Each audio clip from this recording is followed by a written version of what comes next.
Good evening, everybody, and welcome to another edition of the Sports Exchange. My name is Scott Morgan, Rough Motor City Man Mouth. Great crew tonight. Before I go ahead and get to my crew, I want to let everybody know that this broadcast is going to be the toughest championship to win in professional sports. So we're going to lead off with that in just a moment. First of all, I'll introduce you to my crew, Rick Curti, also known as Mr. Opinion. Welcome back, Mr. Curti. I know we had a busy week for you. Yeah, I'm glad to be back, Scott. Thanks for having me on your program. You're very welcome. And George Eichorn, the guy that helped create the show many, many moons ago when Mel Farr's dad was in Detroit selling cars. George Eichorn and I were creating the Sports Exchange on radio, numerous stations. Welcome back, George. Good to be here. Glad you're regular on the Sports Exchange, my friend, because after all of it, we started it and now we is continuing it. And that's great. And I should glad to see that. I should point out that George Eichorn is also the co-host of Fire Up Michigan. And last but not least, my running back friend, colleague, Mel Farr Jr. Welcome back to the broadcast, Mel. Great to be back. Thank you.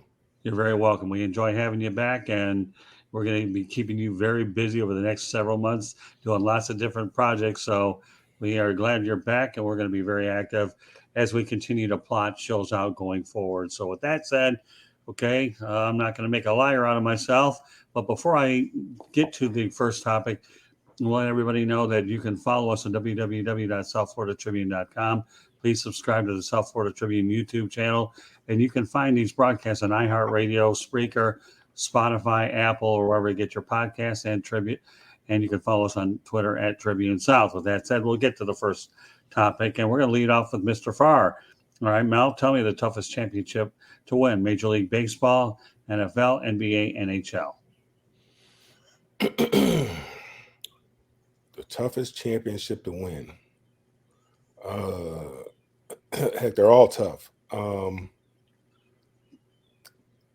English Premier League is not one of the choices. Yeah, I don't even know how that whole thing works over there. Me either. I'll just that is a great question. And you know what? I've never really given any thought to it because all championships are difficult to win. Because your first, particularly, I would say probably because of the injury factor, and only maybe because the injury factor is football. Because injuries can derail your season, especially. Right. But that's in any sport. Baseball, maybe not so much. Maybe if you have maybe if your ace pitcher goes down or something like that, maybe. But football, I'd have to say, because if your quarterback goes down, it's done. There just aren't. I mean, we know there's not 32 capable quarterbacks in the NFL anyway. I mean, all things are not created equal going into the season. And if you're one of those teams that really has playoff aspirations, Super Bowl aspirations, and are really one of those teams that most people figure are in the hunt, if you lose your quarterback, that can derail your season. Now, the rules have changed in such that it's very difficult for your quarterback to get knocked out the game. But we saw it last year with Jameis Winston going down, and we saw what happened with New Orleans last year, how their fortunes changed with him going down. But I'd probably say football. I like being able to present questions you've never had to deal with before, because you know what? I'd like to think that at least somebody's going to go out there and break the ice in an area that you haven't been to, because this is a thinking man's show anyways. So we like to challenge everybody to go ahead. My goodness, never occurred to me before. That's a good question. How many times I've heard that anyways over our years? It's a good question. Well, if you didn't think it was a good question, you wouldn't ask it. I don't mean to be sarcastic about it, but it's all about thinking. And you know what? I know the one thing I agree with you on toward the NFL choice football is it isn't the best team that wins the championship. It's the healthiest one at the end. And, without question. I mean, it's a team that can endure, that has the ability to, you got to get a little lucky. You got to get a lot lucky in the game of football. And if you can have all, your best players healthy at the end of the year, then you have a great chance to compete in the playoffs and win the Super Bowl. But again, health is important in all sports. Those teams with smaller rosters are even more important. Basketball, obviously, if LeBron James goes down, we know the Lakers are done. But I think there's other teams. I think with other teams, you've seen other people step in, and they're kind of able to keep things together. Unless you're looking at one of the elite players like a Steph Curry, LeBron James, one of those kind of players. But in the NFL, if you lose your quarterback, it's done. It's over with for the most part. Now, St. Louis, they lost their quarterback and ended up getting this guy who was a grocery store clerk or whatever, who played in the Arena League, and he ended up going on, having a phenomenal season, going from the third string quarterback to all of a sudden being a starting quarterback and winning the Super Bowl. So even Tom Brady, look at him. Look what happened to Drew Bledsoe. Yeah, right. Well, and the guy you're referring to, by the way, is Kurt Warner too, Mel. Yeah, some guy named Kurt Warner. Green, he's pretty good. Warner comes in. No, I mean, that to me was the most unbelievable thing. The first time I ever got wind of anything as a kid, George, you probably know it as well as I do, was when Gary Danielson went down, Joe Reed went down, and all of a sudden Jeff Comlo, a 9th-round pick out of Delaware, took over, and a 9th-round pick thrust into the starting role. And then I realized how important it was. And Danielson goes down during the final preseason game against the Baltimore Colts. So whatever Mel's saying, and I think you can relate to a lot of those guys, that's when I got wind of how important the quarterback was. But no, I'm with you. It's not always the best team in the NFL that wins. It's how many times have you seen the best record not win the championship in the NFL? It's one that's probably somewhere in between. So everything you're saying, Mel, makes a tremendous amount of sense. So with that said, we're going to pivot over to Rick Curti. Rick, you know the question now. Give me your answer. Well, to me, they're all very, very difficult. Winning a championship is very, very difficult. But for me, it has to be Major League Baseball. I mean, the season is grueling. If they play over 160 games, the traveling is crazy. They got to play in very hot, humid areas like Georgia and Florida and all that. And, I mean, it's just a long, long, long season, much longer than NFL and NBA. They have to play like back-to-back games. They have to have sometimes they play like 10 games in a row and all these series or 4 or 5 game series.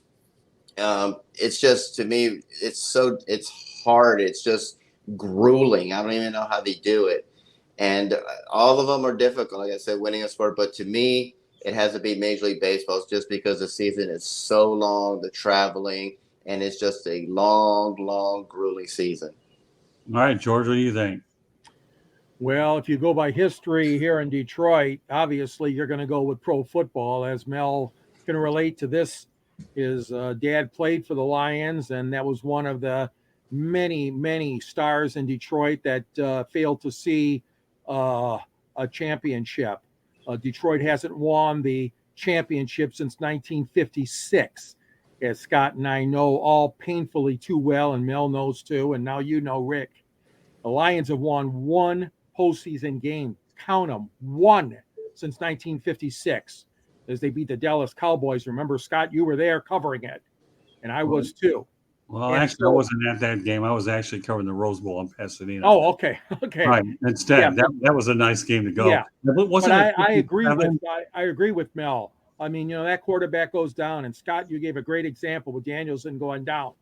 And then, of course, they had a good quarterback in Matthew Stafford, and we see how that worked out. Right. Very difficult, very grueling season. Now 17 games. We had superstars like Mel Farr and Billy Sims and Barry Sanders and Calvin Johnson that couldn't bring a championship to Detroit. And it's not only Detroit. I mean, the Cleveland Browns have been waiting forever.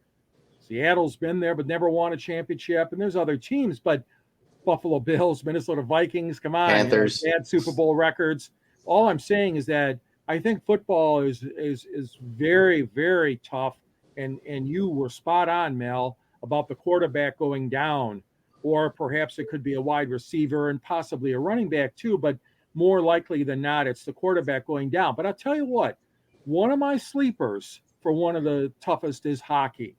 These guys have to go in and talk about grinding it. Oh my gosh. I mean, these series are tough. Best out of 7 series. You see who survives. Colorado's in there right now, and so is Edmonton. And then we have the Rangers, and we have the Tampa Bay Lightning, who are going for an unprecedented 3 in a row, possibly, championship. But that's a grueling, grueling sport. And you're playing that hockey, and you're going at it and you've got injuries bugging you. And then look at the goalie situation. You talk about a hot person and the quarterback, you got to have a hot goalie in hockey to sustain it in the National Hockey League and in the Stanley Cup Finals. And Scott and I have seen that with guys like Mike Vernon in Detroit and Chris Osgood and Dominic Hasek. The Red Wings couldn't have done it without those three hot goalies, to just name the ones that won the championships here in the most recent past. But hockey's another one in my mind that's very, very difficult. I mean, it's a close for me. 1A would be the NFL and 1B would be the NHL, Scott. Yeah, I've got Rick Curti all over the place with George Eichorn. Can't make up his darn mind. So go ahead and waffle. But I won't tell you that hockey was baseball. I will go out there and tell you hockey was my answer. And the reason why I say that is once upon a time you only needed to win 8 games. That's why they call it an octopus to do it. Now you've got to win 16. Yes, okay. The grueling series of physicality, the overtimes could go 5, 6, 7 strong or whatever. Hockey to me is clearly, okay, the toughest championship to win, especially in regards to the tournament. Don't forget you're playing 82 games. Now these guys have to be a lot more athletic than they've ever had to be because it's a much faster pace than it was during the original 6-12, 8-12 or whatever, 18, until it became more physical. So, I don't know. To me, it's a no-brainer with hockey. I understand the football point of view. Rick, I do understand the baseball point of view where it is a marathon. But don't tell me that a baseball player takes a punishment than an NHL player does. No way. Let alone the fact that you have 16 wins to win it all. With all due respect, okay, the Florida Panthers won their first playoff series in 26, 27 years. And you know what? No, not knocking the local team around here, okay? Who knows when they'll win another one. But what it'll tell you about hockey is the President's Cup doesn't mean a darn thing. It's how you play when you get to the postseason. That's right. You are. Teams are physical. You're in the series. They're making adjustments game in and game out. And to get those 16 wins to lift that Stanley Cup, to me, whether you drink in it, whether you just do whatever you want to do, to me, I don't think there's any doubt. Winning 16 games on a hot goaltender with the physicality of the NHL, hockey is my clear-cut favorite. Understanding football and understanding baseball and basketball, I don't think so. I mean, not the way the NBA is being played today. It's called the Patty Cake Bakers Man League. Okay, we're not talking about bad boys basketball. So, all right, but I won't pick on the NBA anymore because we're going to have to talk about this in a moment. So, with that said, we're going to go ahead and slide over from the toughest championship to win to a trending topic that's taken place over the last week or so. Colin Kaepernick worked out for the Raiders. Of course, his original workout was with the Michigan Wolverines at the Big House. And Mike Tannenbaum thinks that a good spot for Kaepernick would be the Carolina Panthers. The Raiders could be certainly a good one as well. And he feels that developing Matt Corral would be a good move for the Panthers, as well as good competition for Sam Darnold. So I know what Rick Curti is going to go ballistic on this one, and I don't want to run over time tonight because he's never going to quit it after ranting here. So we're going to go with our football guy, Mel Farr. And the thing is Kaepernick's attitude is now that, hey, you know what? They got the Black Lives Matter helmets out there, the end racism in the end zone, so he doesn't feel the social problem is going to be there. If he's not good enough, cut me, which at least you kind of feel his mindset makes you want to think that he deserves another chance. But, Mel, is Colin Kaepernick ever going to take another NFL snap?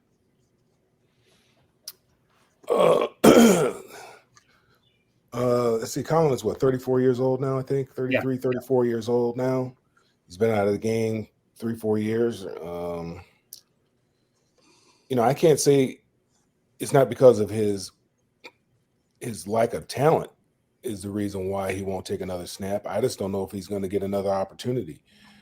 Anytime you have an older guy like that, a veteran guy like that, who you're not saying is going to be your franchise quarterback, then you're taking reps away from somebody you could be potentially developing for some sort of position later on, whether it's the primary backup role or eventually, to be the franchise quarterback. But I don't think I don't think it has anything to do with a lack of talent. I think, there's, again, we talked about it. There's 32 jobs out there. I believe that he's one of the better 32 quarterbacks in the league. One of the better 32 quarterbacks. Now he's not in the league right now, but I think there's guys that he can beat, that he's better than. The guy at Houston, I think he's better than Sam Darnold and whoever they have at Carolina. I definitely think that I would much rather have Colin Kaepernick than either one of those two guys that they have there in Carolina. I could go down the list and say where I would much rather have Colin Kaepernick than who they have currently. Whether or not he gets that opportunity or not, I don't know. I don't think Las Vegas is a great place for him because Derek Carr has been pretty dependable. Right. Other than that 1 year when I think he broke his leg when they went to the playoffs before John Gruden got there, I believe it was.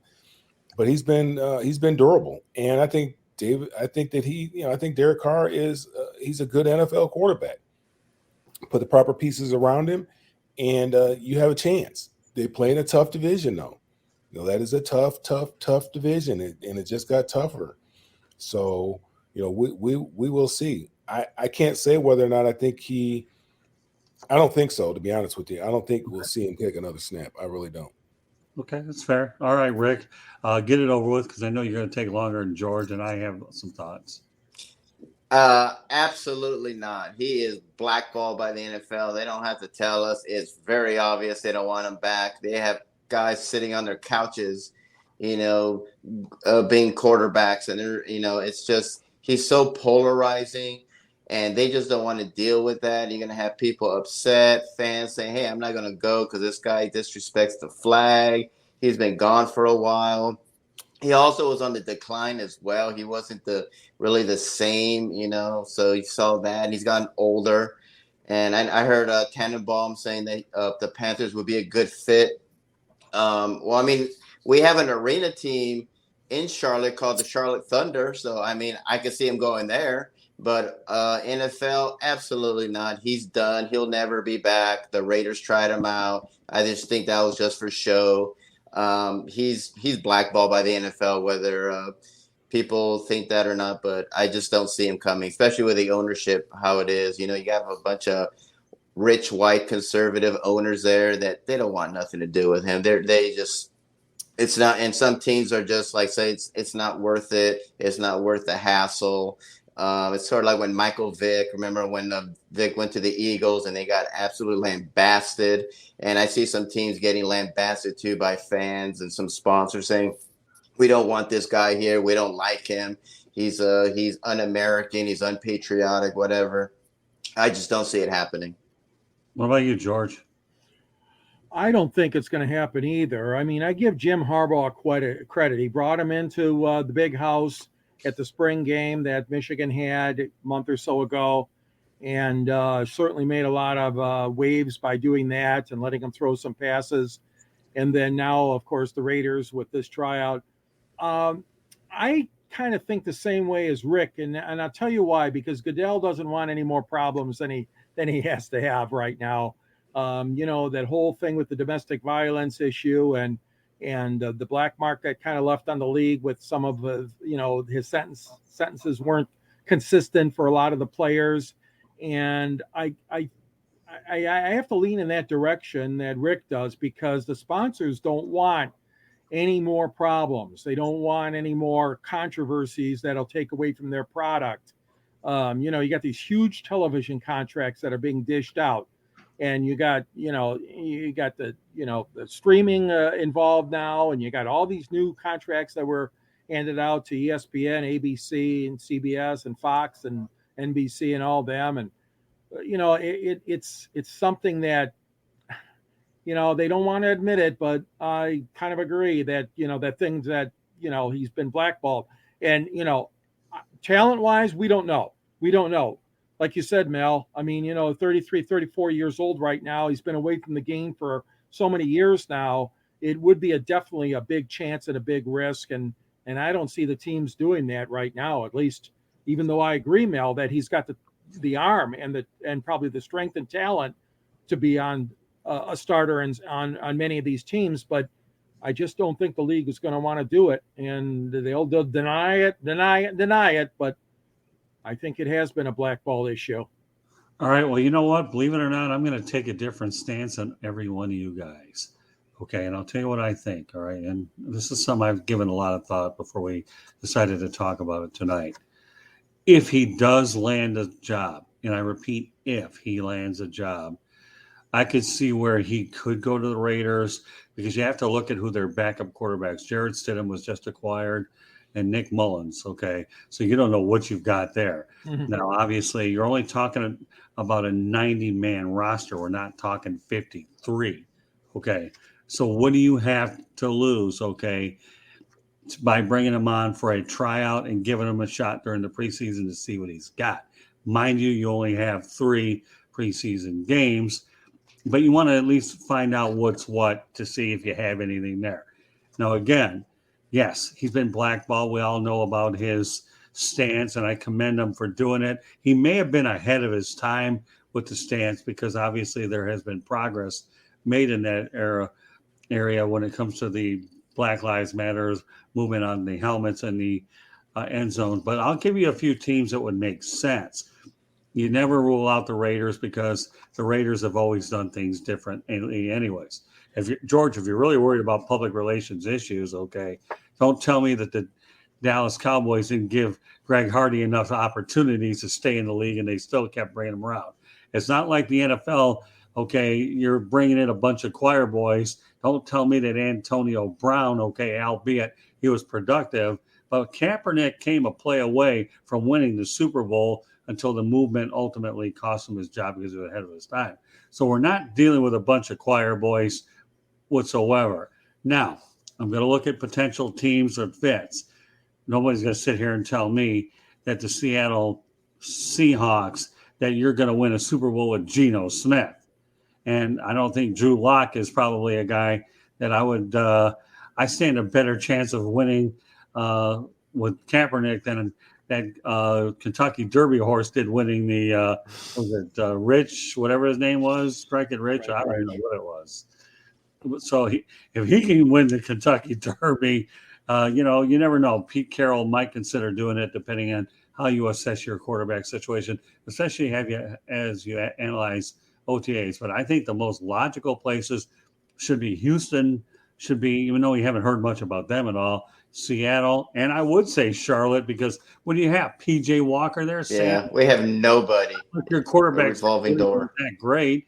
We don't know what's going to happen with Baker Mayfield, and we also don't know what's going to happen with Jimmy Garoppolo, who's busted up anyways. You know where he's going to line. So, well, I think it's unlikely. I would be in this situation, never say never, that I think he's worth at least a shot with knowing that the rosters are 90 men rosters, and get him to training camp. And at that particular point, if he doesn't make it, then at least, you won't have to worry about his ability. He hasn't taken a hit in 5 or 6 years either. So while he hasn't taken a snap, he hasn't gotten busted up.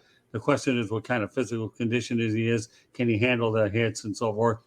But, I agree. There was no question he was going to get blackballed because of what he did. But I think time has come with a lot of the things going on that maybe it's worth the time.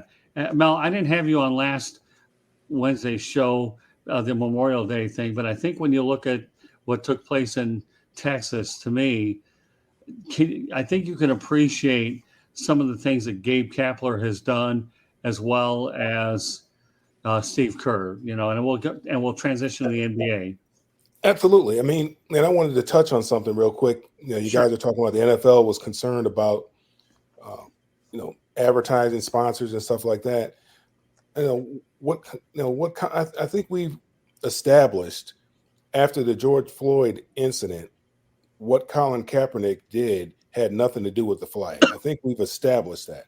Now, what Colin Kaepernick did is you're talking about, if they're concerned about an image problem, what Deshaun Watson has 23 women that have accused him of rape, and they're, they don't have a problem with paying him, whatever kind of money he just got, fully guaranteed.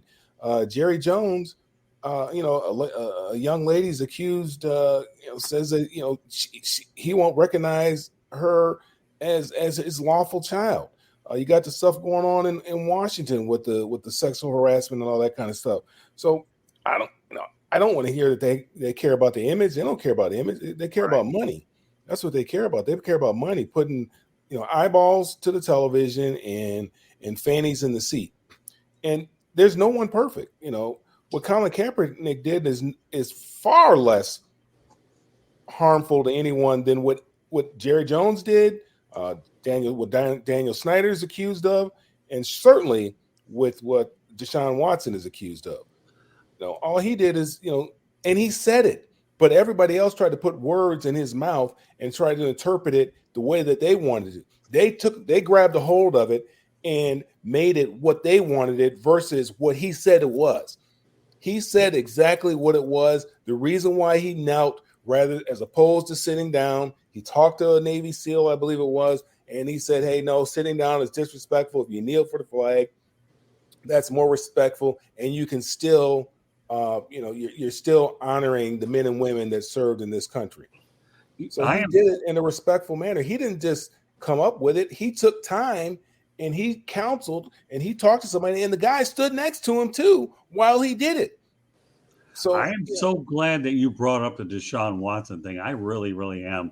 And I think that's an excellent point. Cleveland gave him all this money. They have his contract. The 1 year anticipating to get nailed for a year anyways. And, of course, I'll never forget what Mad Dog Russo said today with Stephen A. Smith. I was watching that.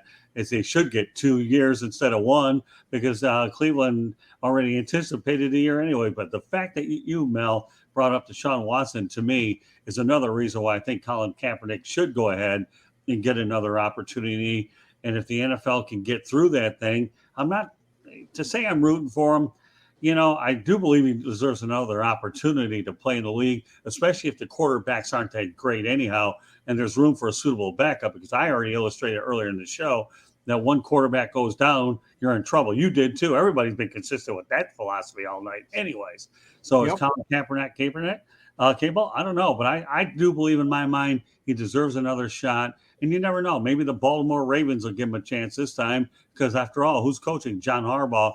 Even though you haven't seen it brought up, you never know. I don't know what their backup situation. So, in retrospect, I think he deserves another chance. Think about, I think Rick talked about he was on the decline. Think about it. Jim Harbaugh had left that year, and his coach was the guy at UCLA now, Chip Kelly. Yeah. For that 1 year that he was there. So, you got a different offensive scheme that Chip runs versus what Harbaugh runs. Harbaugh right now is doing the same stuff that he did at Stanford, which is the same stuff that he was doing at San Francisco, is that power running game, and you throw it occasionally. And Kaepernick was, in the zone read. I mean, he was unbelievable. I mean, he's unstoppable in that zone read scheme that that Jim Harbaugh had him in. Yeah. So, I mean, you put him in the right offense. Now, I don't know if his wheels are the same as they were 4 or 5 years ago. I mean, 4 or 5 years, even though he may not have any wear and tear on them tires, it's still not the same. I mean, it's still 4 or 5 years without running. You get older, ligaments, hamstrings, muscles, they tend to pull and all those kind of things. So it's a little bit different when you get older. No, I agree. I mean, it's not like Tim Tebow, who got a favor from Urban Meyer to go out there and play, and we all know how that worked out. Yeah, yeah.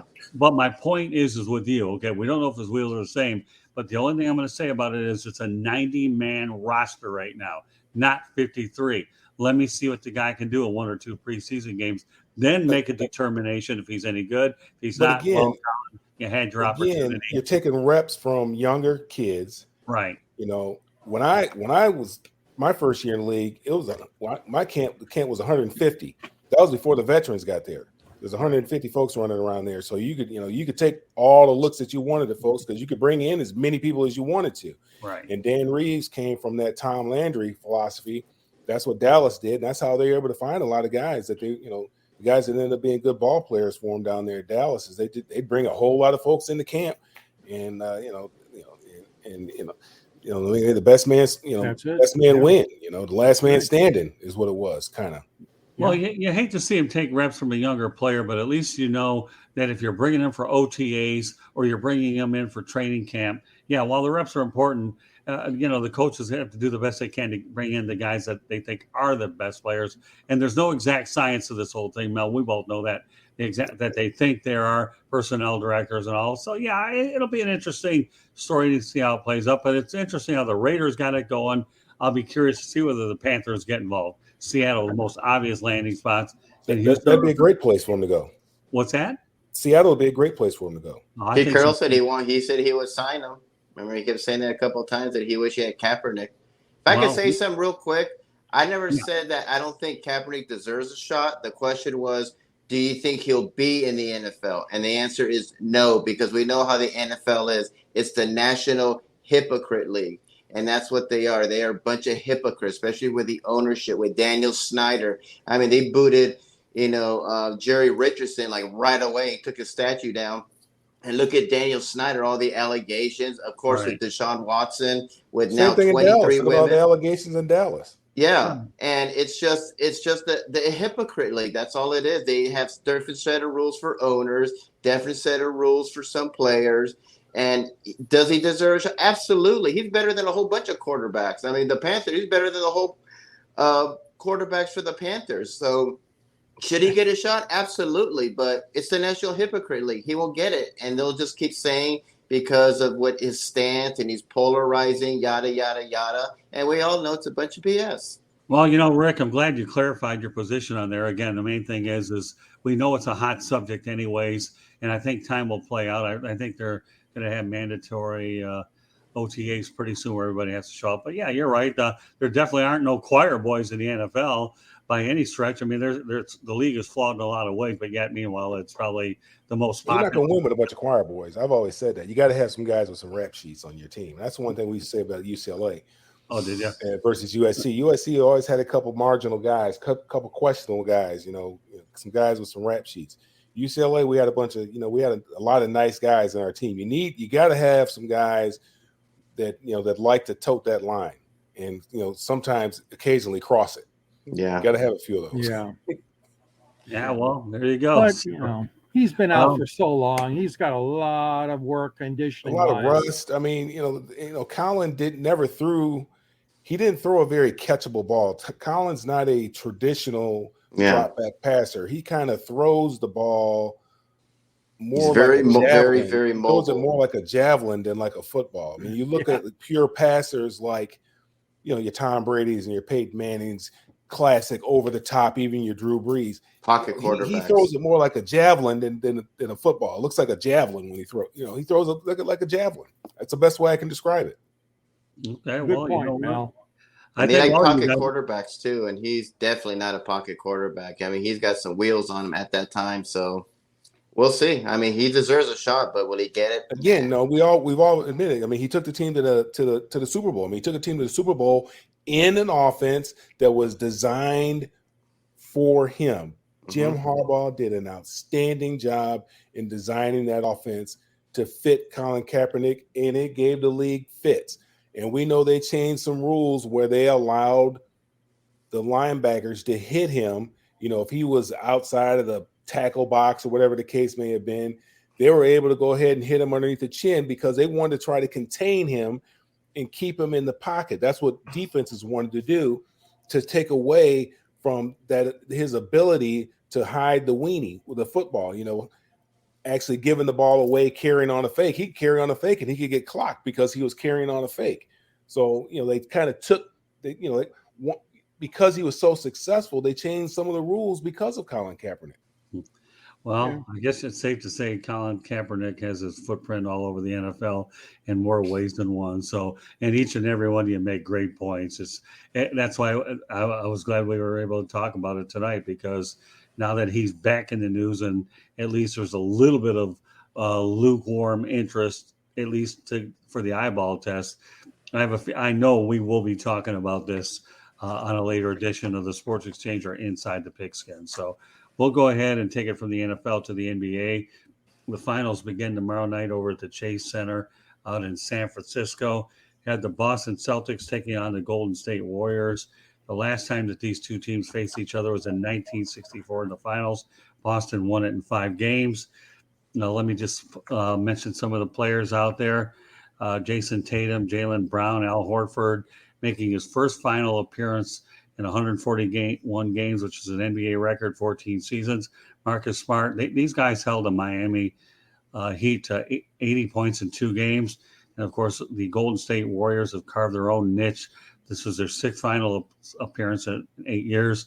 They're led by Steph Curry, Draymond Green, Jordan Poole, Andrew Wiggins, and Klay Thompson. What can I tell you? This is a heck of a series. It's a series a lot of people wanted to see. I love what Udomi, Ika, and Brad Stevens have done with Boston. And, of course, we know Steve Kerr's done a marvelous job with the Warriors. So, all right, George, you know what? I'm going to let you lead off with this one. We saw a lot of epic battles with Boston and the Pistons over the years, but we're talking Boston, Golden State. How do you size up the NBA Finals, George? Well, I'm glad you mentioned the last time they met. It's unbelievable. Since 1964, there were 14 Hall of Famers that were in that game, including 2 referees, Mendy Rudolph and Earl Strom, Right. but 12 players and coaches from both the San Francisco Warriors and the Celtics suited up. Guys like Havlicek and Heinsohn and Casey Jones and Sam Jones and Will Chamberlain and Nate Thurman and Red Auerbach and Alex Hannum, the coaches.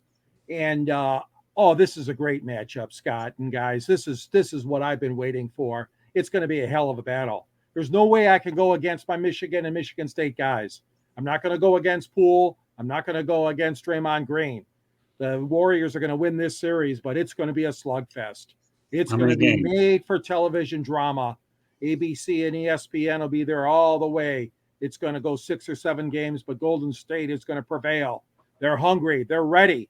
They've been waiting for this. They've been waiting for a healthy team the last several years. And it's unbelievable the dynasty that Kerr and the boys have gotten out there. So I'm going to go with Golden State to win it all. But I'll tell you what, it's going to be a battle. Because like you said, Scott, Boston, the things that they did against Miami were unreal. And some of those games, they just stifled Miami's offense. And I tell you what, it's going to be a great game, but I'm going to go with Golden State in 6.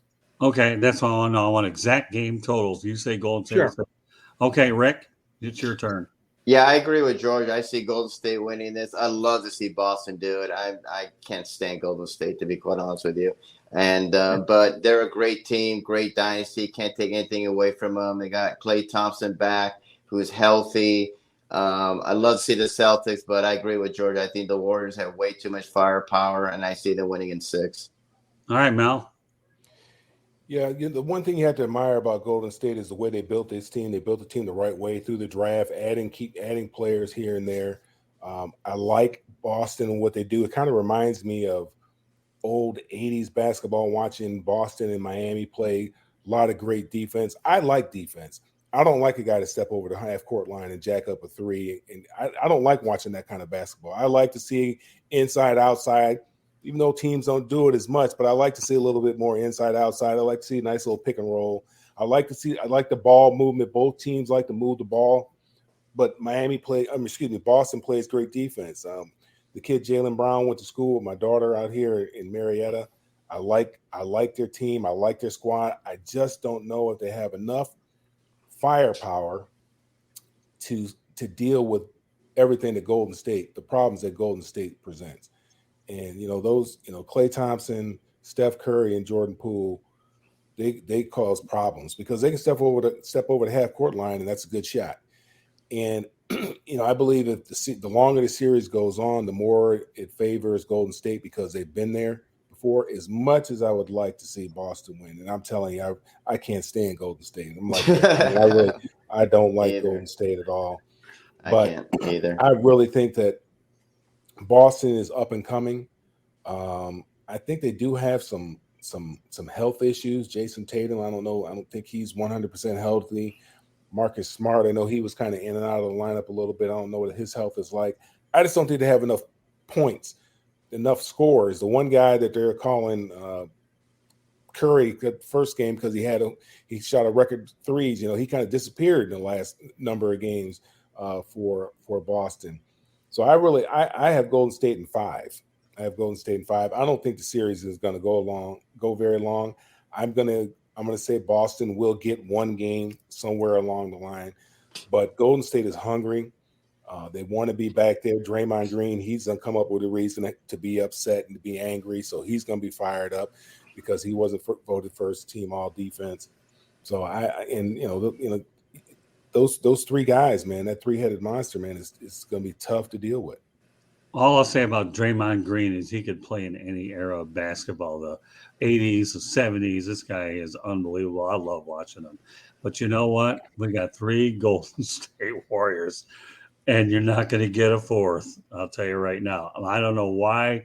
It's just a weird feeling I have. I'm I hope actually, you're right. I'm I can't help it, guys. I really can't. I'm going with Boston in 6. I hope And you're right. I hope so. I hope tell you're you right. what, I mean, It's look like at it. the My feelings Raptors won't did. be hurt. No oh, way. okay. Well, We'll good. be I won't happy, man. I be can't pro stand either, but Golden State. No way. Boston at 6, and I'm going to tell you Yeah, why. but I'm trying to take my emotions out of it and just looking at it, looking at the rosters and just what I've seen, the eye test, and I don't know. I don't they have got any great emotion defense. on this, though. Is what Golden I'm trying State to is underrated as a defensive team as well. Golden State they play very good team defense. So, I don't I don't don't have see it. emotions on this selection. I'll tell you why. I'm going with Boston at 6. Number one, they did a good job holding Miami to 80 points on 2 occasions. Okay, number one, who could score for Miami? Only person shooting was Jimmy Butler. Hero was hurt. Nobody else can shoot. There's no other shooters there. Bam, but he wasn't a threat from 3 or anything like that. So I mean, there's no shooters out there. okay, well that's fine, but they still The held one them guy at was 80 like points. 0 for 17. The one guy Strauss or whatever, he couldn't hit the broadside of a barn. All right, well, that's a good line. I'll have to remember that he hadn't hit the broadside of a barn. But I'm still going to give you my reasons why I believe in Boston, because you guys want me to be right. You just don't think I'm going to be right. So, but here's the thing. For me, okay, the road to the finals is a far difficult one for Boston. Think about it, okay? They got rid of Brooklyn very easily. I don't care about Kyrie or Kevin Durant. They still got rid of them in 4. They beat the Milwaukee Bucks, albeit without Chris Middleton, but they battled hard, and they proved they can win important games on the road. And they did take out supposedly the number 1 seed with the Miami Heat. So, their road to the finals was more difficult to get to than Golden State. I mean, and now think about it. Golden State, who did they beat first? They beat, help me out a little bit. I know that Phoenix got knocked out by Dallas, so they didn't have to deal with Dallas, okay? They beat Memphis, and then, of course, they ended up beating Dallas. So, again, you know what? It's one of those things. And here's the thing. They're playing on house money. They expect each and every one of you, along with millions of people, to think that they're not going to win it. Okay, and we're talking about long shots. I'm going to go back to the Kentucky Derby. I don't remember the horse's name. All I know, it was either Strike Rich, whatever. Don't grade me, folks, if I don't follow horse racing out there at all. And it doesn't matter. I believe in underdogs and miracles. It probably will take every bit of one of those for this to happen, okay? But, I'm not selling Boston's defense short. If Jason Tatum and Jaylen Brown get going, then you never know. Al Horford, how do you not root for a guy this is 141 games not getting there, and all of a sudden, holy moly, I'm finally going to get to the play for the big show. Yeah, I don't underestimate Marcus Smart, and the coach that they have has certainly won titles, I believe, with San Antonio. So it's not like he's a championship caliber coach. So, I mean, he's done a great job with that team. He has. To admit that. And for us, from being from Detroit, picking Boston, that's tough, man. I mean, that's really tough. That is taking emotions out of it. I'm from Los Angeles. That I would like to see Boston win is tough because I can't stand Boston. Well, I know you can't stand Boston. I can't stand Golden State. I can't stand Golden State either, but just naturally from the Pistons and the Celtics, just the offense you can't like Boston with. But I love to things see Boston that the Pistons had to go through. But I've also been taught in the business to be objective too, and I do know that the score is 17-17 Lakers and Boston titles wise, and I think Boston would love nothing better to make it 18-17, and I don't see the Lakers getting their 18th championship any good, no matter how good Darvin Ham is. You still have a lot of problems there. So, yeah, you're right, Mel. It takes a lot of guts for me to go out there and go out on the limb, being a Detroiter, to go up for Boston. But I will say this much. When the Pistons beat the Bad Boys, and they overcame that hurdle, I remember Kevin McHale and the rest of them say, go out there and beat these guys because they hated the Lakers. And the Celtics showed a lot of class in losing the Eastern Conference final. passing the torch to the Pistons, and the Pistons obviously won 2 championships in a 3-year period. So I don't know, Mel. Didn't the Celtics start by not shaking hands? Weren't they the first ones to not shake hands? And then the Pistons did that to the Bulls. They did shake hands with the Bulls because the Bulls disrespected them, when the Pistons were, finally slipping up. I think that was the Bulls and the Pistons. I know the Bulls and I know the Pistons did it to the Bulls, but I could swear I remember Larry Bird and McHale and them running out one time. Parrish running out one time against the. I don't think so. I don't remember that. But they hated each other. You could see all the battles between Bird, Mahorn, and Lambier. Don't forget Lambier. Yeah, he battled with everybody. That's why I never got a head coaching job. Yeah. The point, but battled with me one time, and Dennis Rodman was my savior at the Boston Garden. I'll never forget the time I tore my leg, my ankle skiing on Christmas Day out in Londonderry, Vermont at Magic Mountain, and I was covering a Pistons in a Celtics game, and Bill Lambier copped an attitude with me in the Pistons locker room, and I told Bill Lambier right to his face. I never liked him anyways, and there's no love lost between the two of us. And Dennis Rodman came and said, hey, I told Bill, just because you can afford your car payment doesn't mean I can afford mine. And I need this to earn an income. And Dennis Rodman went to bat and he said, no, get the heck out of here. I'm talking to this guy, letting him do his job. So God love you, Dennis Rodman. If you ever hear this broadcast, I love you. Even though I'll never forget the time when him and I bowled one time in West Bloomfield, Michigan. And we actually bowled 2 games. I won 1 and he won 1. He saw how the fact that I had a most unusual form. I once won a trophy for most unusual form in bowling. Dennis Rodman noticed it when I was battling against him. I said, well, double or nothing. If I win this next game, you got to pay for both games. He did. I did beat him. I just said my unusual form was like your free throw shooting. It wasn't any good, but it got the job done, and we just had shared a few laughs. Dennis had that kind of a sense of humor. But getting back on point, Mel, you're right. It takes a lot of guts for like me, being a Detroit guy, hoping Boston wins. But you know what? I got to hope for Boston in a lot of ways. Number one, they're in the Eastern Conference. And for those Milwaukee people out there listening to the show, you always want to feel like you lost to the eventual champion as well. So they can justify the loss. But I don't know. 2 series ago. Huh? That was 2 series ago. Well, so what?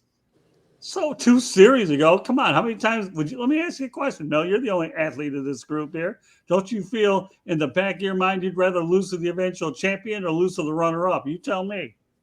Well, I mean, we did lose to the eventual champion. So, I mean, it doesn't make you feel any better. I can tell you that. Maybe it didn't make you an L is an L, regardless of who you lost to. At least you're not the Sonics that lost to the eighth seed. An L is an L. Right. I can't believe I really can't. I have a hard time believing that Phoenix lost that series. Dallas plays like the Lakers. That isolation, that dribble. Luka will dribble the air out of the ball, and then the last more pieces around the guys standing around. He needs basketball. A lot more pieces. It was terrible basketball. I don't know how Phoenix lost that series. Yeah, I'm with you all the way. I thought you were looking at a Phoenix-Milwaukee series, but boy, shame on us. And everybody got what they wanted with the Golden State Boston series. But, hey, listen, I got 3 of my co-hosts here tonight that say Golden State will win it. I still believe that Boston's going to win it in 6. So I would love to be wrong. I hope they do. I would love to. It'll be great if they swept them and keep Draymond's big mouth. And maybe if Draymond kicks someone in the private parts like he likes to do, then they got a chance. But we'll see. But I would love to. I would love to see. I love to see Boston do it. I would too. Boston's not going to do it. No, what was your other thought there before we wrap her up? No, I was saying I would love to see him do it too. Okay. Yeah. Well, guess what?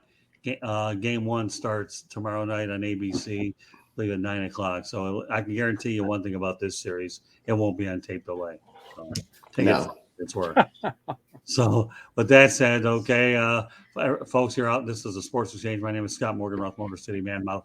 Pleased to be joined by Rick Curti, George Eichorn, and Mel Farr Jr. With that said, guys, I'm glad that we had a lot of interesting debate and stimulating conversation for all those of you out there that realize that I probably was on my own island with 2 of these things with Colin Kaepernick in the NBA Finals. And then again, I was probably on my own island until George Eichorn decided to join me on the NHL one because he pulled a page out of Rick Curti. No, I said it before you. Yeah, all right, yeah, because I let you go first. But okay, I like to do that. I like to be the last one here. Not that I'm looking to make my comments after you. Sometimes I have these comments being judged in my mind. But with that said, let you guys believe who you want to believe out there. We just hope that you go out there, watch it, share it, and send it. Tell everybody about the Sports Exchange. So on that note, Rick, Curti, why don't you let everybody know how they can get a hold of you? You can find me on my website at www.charlottebats.com. We have an email address at cltbatsbaseball@gmail.com. And on our website, you can sign our petition to bring MLB to Charlotte. I'm on Facebook at MLB Charlotte. I'm on there at Charlotte Bats Baseball. I'm on Instagram at Charlotte Bats. I'm on Twitter at Charlotte Bats Baseball. And I'm also on LinkedIn under Rick Curti. Very good. All right, George Eichorn. George Eichorn, author of Detroit Sports Broadcasters on the Air. It's a great book for those of you that would like to get a copy of it. Just visit the South Florida Tribune website, and there'll be a link there that you can pick up a copy of it. You can also reach me on SNG Sports 99 and also on Facebook under my name, George Eichorn. Thank you. And just a little thought for Eichorn that probably has a short memory. Yours truly, me, is in the book. So, oh yes, you are. Jimmy you Connors and Muhammad Ali's, but you go out and buy the book, then you can see that I didn't have any gray hair back in that day. All right, well that's that. So I don't know what I had back then, but it wasn't that. All right, Mel Farr, go out there and fire it up for us to let everybody know about everything you represent for all the right reasons. Go ahead. Yeah, you can reach me on all the social media sites at Mel Farr Jr., Facebook, LinkedIn, Twitter, Instagram, email address melfarjr@gmail.com, and follow what we have going on here in Atlanta and up there in Michigan for the kids at melfar.org. All right, folks, just so you know, the Fire Up Series, Florida and Michigan will have a new night. It moves to Monday night at 9:30, starting at June 6th. So we'll keep you posted. You can also find us on www.southfloridatribune.com, Twitter at Tribune South. And also we ask you to please subscribe to the South Florida Tribune YouTube channel. Obviously, if you want to see the visual part of the broadcast, should point out that you can also contact us at southfloridatribune@gmail.com. We thank Candy Ebling for the dynamite work she does with the website, both with the broadcast as well as the content. And I should point out, if you want to listen to this show, you can do so at iHeartRadio, Spreaker.com, Apple, Google, and Spotify, wherever you get your podcast. So meanwhile, guys, did a great job. It was a lot of fun. I enjoyed the diverse opinions here. It's really great to be able to get different opinions. Everybody goes on a limb. Because the best part about it is people know that we can't go ahead and second guess what we said because it's all out there for you to listen and watch. So with that said, on behalf of Rick Curti, George Eichorn, Mel Farr Jr., my name is Scott Morganroth. Thank you for joining us on this edition of the Sports Exchange. And once again, go to our website, www.southfloridatribune.com, and you'll be able to get all of our information that I just mentioned above. So meanwhile, take care, folks. Have a great night, and we look forward to the next edition here on the WSFT Broadcasting Network via South Florida Tribune YouTube channel. Good night, everybody. Night. Good night. Good night.